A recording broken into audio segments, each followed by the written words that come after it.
4.000 personel gabungan dikerahkan untuk pengamanan kunjungan Presiden Republik Indonesia Joko Widodo di Kota Loksmawe.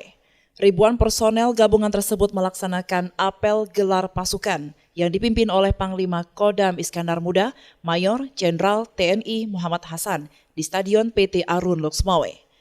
Dari informasi sementara, kedatangan orang nomor 1 di Republik Indonesia dalam rangka peresmian pabrik pupuk NPK PT Pupuk Iskandar Muda. Selain itu, Presiden juga akan melakukan pertemuan dengan keluarga korban pelanggaran HAM di Simpang KKA, meninjau pasar murah di Pasar Blang Tupat, dan menggelar sholat Jumat di Masjid Islamic Center Kota Loksmawe.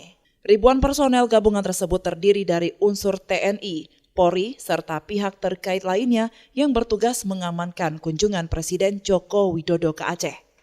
Mayor Jenderal TNI Muhammad Hasan menyebutkan pengamanan kunjungan Presiden RI dilakukan sesuai prosedur tetap atau protap tamu VIP. Untuk hari ini kita kalau sudah melaksanakan apel itu berarti 100% sudah siap semuanya. Baik personil, material maupun alat-alat lain yang dibutuhkan untuk melaksanakan kegiatan pabrik VIP besok. Kurang lebih sekitar 4.000 orang, baik dari TNI, Polri maupun unsur-unsur lain yang terlibat dalam kegiatan ini.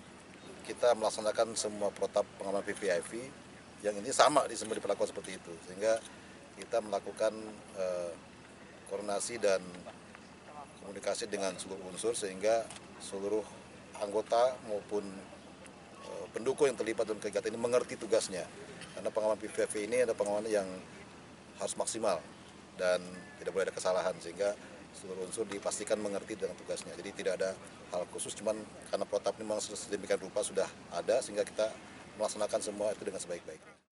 Dari Loksmawe, tim liputan melaporkan untuk Puja TV Aceh.